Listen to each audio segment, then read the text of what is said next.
I'm so excited. I'm like, it's like a brand new box of crayons when you're a kid and you get to color.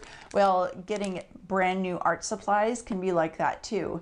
But I'd love to show you a way to set up your table for paint parties or for you personally to do the best job you can painting and have it be quick and remember everything you need so you can get the setting up done in a few minutes and get down to the really fun stuff, playing with paint.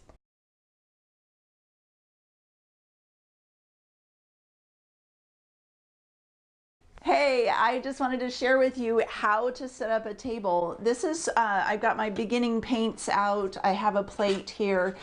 This is great for a paint party. Typically I wouldn't give all these brushes to someone at a paint party, but if you're sitting down by yourself, yeah, go ahead and play with the different types of brushes.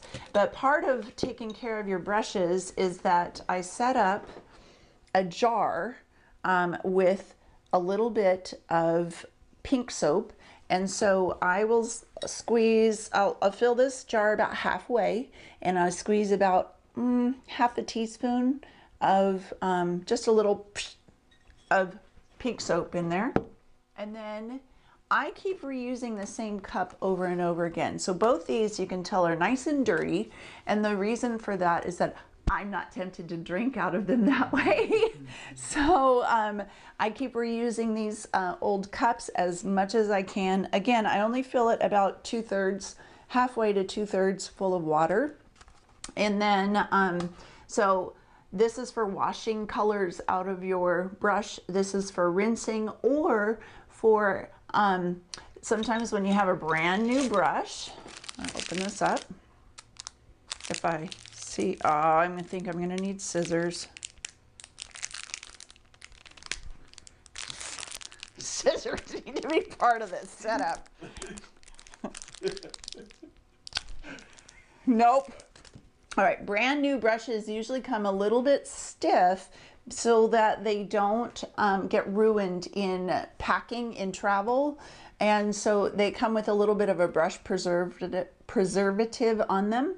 So I go ahead and wash them off, rinse them, pat them dry, and now this is ready to rock and roll. And also it's a great idea when you're starting out with brushes, before you sit down and paint, to get them a little bit wet with water, pat them dry, and then load the paint onto your brush.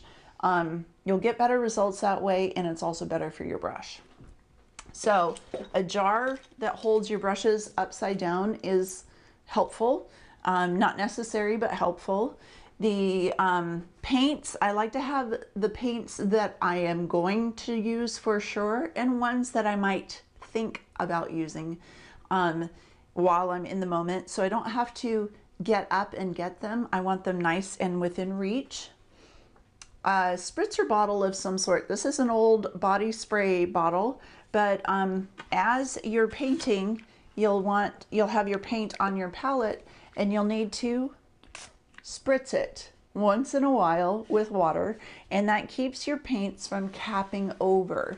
So about every 15 minutes, I say it's spritz o'clock. So, P.S. I wanted to share with you why I use rags instead of paper towels. First of all, they clean off the brushes better than paper towels, so you use fewer items when you're painting. Paper towels are fine. If that's what you have, it's great. But I would just recommend that you take a look at your washcloths and see if there are some that can make the sacrifice to be your paint rag. And then I do wash these once in a while. I rinse the paint out of them best I can and hang them to dry, or I wash them by hand with soap and water. But they work so much better than paper towels for getting paint off the brushes and taking good care of your brushes.